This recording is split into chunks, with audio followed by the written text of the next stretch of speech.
So obviously I've been out shopping all day today, and I've stacked up on all the different types of glasses. So I've got the shot glasses, tumblers, wine glasses, champagne glasses, pints, half pints, and everything else that I need to run this bar. The only thing I'm missing, which is quite a big thing to be honest, is all of the drink. At the moment I've only got champagne since it was on offer and available in the shop. But as for the beer, spirits, rum, whiskey, nothing yet. So today's open day might not be so big if that doesn't turn up soon.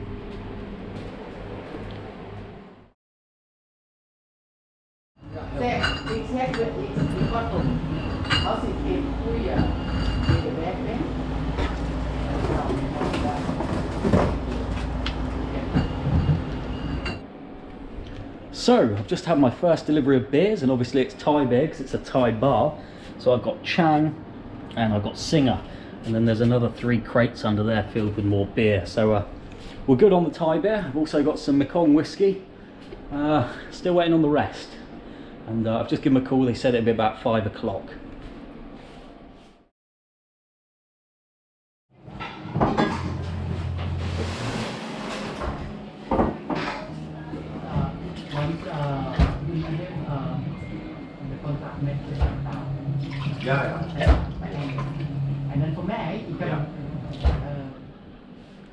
So as you can see, I'm now fully kitted out with drinks. I've got all the spirits, whiskey, rum, vodka that I need to start serving and get this business open. But it came at a cost. Today there was 2 bills. The one for the glasses was €969.03, and the one for the alcohol was €1,717. So it's been quite an expensive day, but hopefully we're going to pull some money in tonight and make that cash back. So let's get started.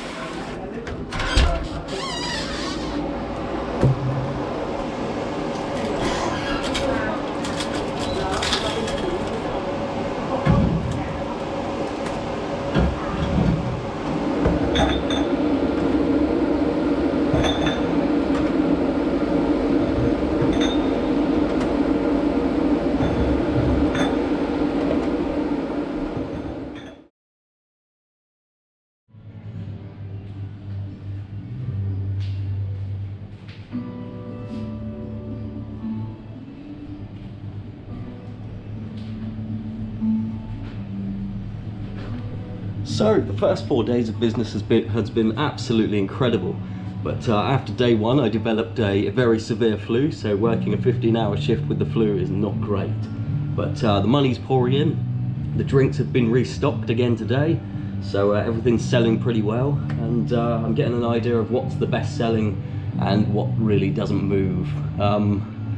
Yeah, there's some drinks in here people just, well, I wouldn't even touch them, they're pretty gross, but yeah. The business seems to be working pretty well. I've got the chef starting today. We've just brought in all the food, and we've got a part-time cleaner, and I've got a new manager. So hopefully everything's going to work out. Hopefully the money's going to pour in, and I'll let you know more in a few weeks. I'll catch you later.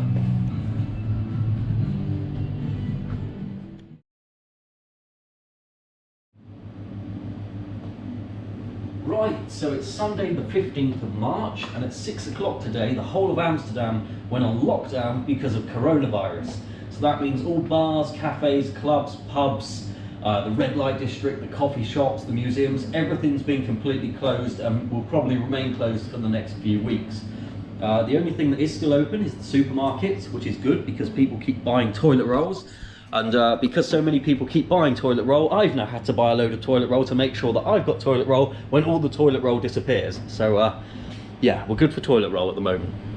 As for the business, obviously it's been a few months now, and the only positive thing I can say about this coronavirus outbreak is that the sales of the Corona beer has gone through the roof, and yeah, it's given me time to make this video, which is an absolute positive because it's been too long since I posted anything to YouTube. So in general, the bar's running as a success. I've got a nice choice of liquors now, and spirits, vodkas and things that I can find out what sells and what doesn't. and it's given me time to see how the business works and how it operates. And one of the most shocking things I found throughout my time here is how much money these things make. These gambling machines, or as they call them over here, cog machines, they make so much money. It's literally, I don't know, you can make like, between these two machines, they probably pull in about 8,000 euros in a month. So obviously then you have to take the tax off, and you have to split it with the owner on a 60-40 split. But still, it's a lot of money. It like really contributes towards the rent. Business in general is up and down. Weekends are always full. Lots of English people here, so it feels a bit like home. And of course, all the Dutch in Amsterdam speak perfect English. So it really is what it is. It's an Englishman running a Thai bar in the middle of Holland. Doesn't make much sense, but it works. And yeah, it would be nice to get a trip back to the UK and get some use on that motorbike again. At the moment, I've sawned it, so it's completely off the road. Obviously the MOT's ran out now, so when I go back it's probably going to need some severe maintenance. So this is the kitchen, and it's a fairly new kitchen as the whole thing was only fitted in 2019. And of course, to go with the new kitchen is my new menu. I designed this myself, and of course all the meals I had to think up with the Thai community, because I need to know what they eat and what should be on a Thai menu, as I'm not too familiar with it myself. But of course, the things highlighted in red are the main things that people tend to go towards when they go to a Thai restaurant, and that's the pad Thai, the green and red curry, and crispy pork and crispy beef. They're kind of like the best sellers, and they're good portions, good sizes. And the chef that I've got here has been a professional chef by Royal Siam for about 20 years. So the food's really good, it's quickly cooked, it's all fresh, and it's out the door in seconds. And a big pad Thai for 10 euros, which is about 9 quid. I think it's a fair price, and for everything cooked fresh, all the meat from the local farms, it's just a really good menu. And I don't normally eat much Thai food, but since I work here I pretty much eat it every day now. And I'm thinking the only way I can move forward now to get more customers in is to kind of put a bit of a European twist on it. So obviously we've got the Isan snacks, which are more towards like people from Thailand. They buy special from the Isan snack menu. But if I could do something like a Thai spicy burger, you know, you walk past a Thai restaurant, you think, oh, do you fancy Thai? Oh, nah, we'll go with pizza. But if I can kind of offer like a Thai spicy pizza or a Thai spicy burger, you know, a bit of chili, bit of garlic, a few Thai herbs, or whatever else goes in a burger, maybe that can be the next move. But I certainly need to look at the marketing now. I need to look at getting on Facebook. I need to look at opening up some pages, a website, and just looking at ways to grow the business. I think the design in here is okay. I've put up a few of these decorations. It's not much at the moment, but it's a work in progress. And I've got a whole storage unit that I've got access to that's filled with like these little trinkets and things. So ideally I want to completely clutter this place up. I want it to be an absolute mess, so when you walk in it's not too claustrophobic, but claustrophobic enough to make you think like, oh, this is a really dark, dingy bar. Really get the feel of Thailand when you come in here. So yeah, that's kind of where we're at with the business at the moment. It's pulling in money. Let me just see if I can run a quick report on the computer. Here we go to the financial sector. Financial, let's have a look what we made in January. So the first month of business in January, so we'll go from, let's start it just before, what have I done there? Let's go to the January, actually we go back to December, we'll go to the 27th, because that's the date when we opened the cash register. And then we'll go to the end of January, so that'll be the 1st of February.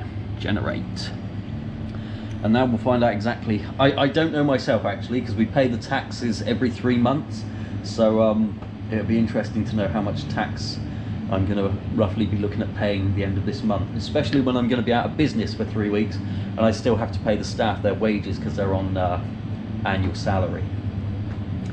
So when that loads, hopefully we'll see exactly how much money I made in January. But everything else in here is kind of nice. It's good to have the TVs on the wall. In my free time I can relax and watch some of my old motorcycle tours, which is always good.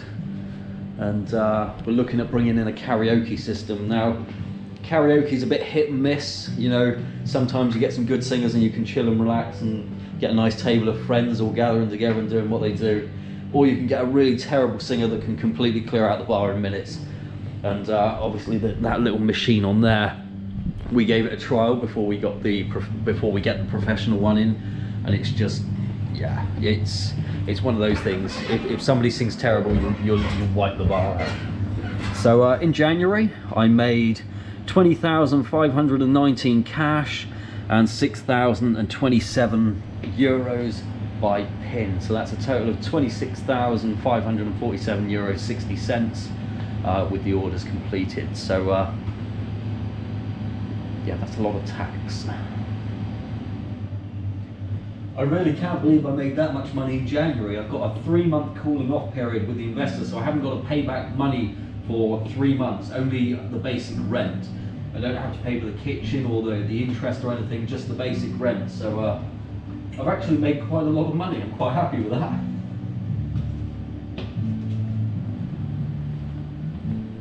The final thing I want to talk about is recycling. Now, recycling for me is quite important. It's obviously good for the environment and it helps save money in the long run. So all of the drinks I've got in here, like the water, the iced tea, the Sprite, the orange juice, the Fanta, the Coca-Cola, everything like that, when it's finished and we take the cap off, obviously somebody drinks the contents, we then take the empty bottle and fill them up in these little crates. So these crates then go off to one company that we've got that does recycling. They sterilize the bottles, give them a wash, take the label off, relabel them, fill them up again and recap them, and then bring them back to us. And it's the same with the beer barrels. So obviously that's what you'd expect with a beer barrel, but the beer barrel goes empty, we take it back, they sterilize it, repump new beer into it, and then we're not wasting a barrel every time. But the glass bottles thing for me was a must, and I tried the paper straw idea. I did buy paper straws, but yeah, people don't like paper straws.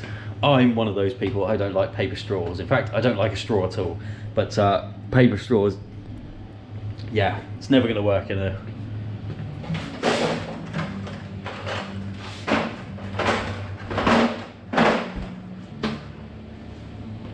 Well, finally, I'd just like to apologise for taking so long to make this video update.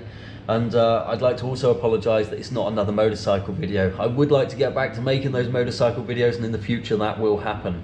For now, I'm going through the phase of wanting to challenge myself to see if I can set up my business, run a business, and of course in an A location. And if I can do that successfully, I'll make some money so I can jump back to the UK and hopefully live on the road for a year, or just do something crazy with the motorbike.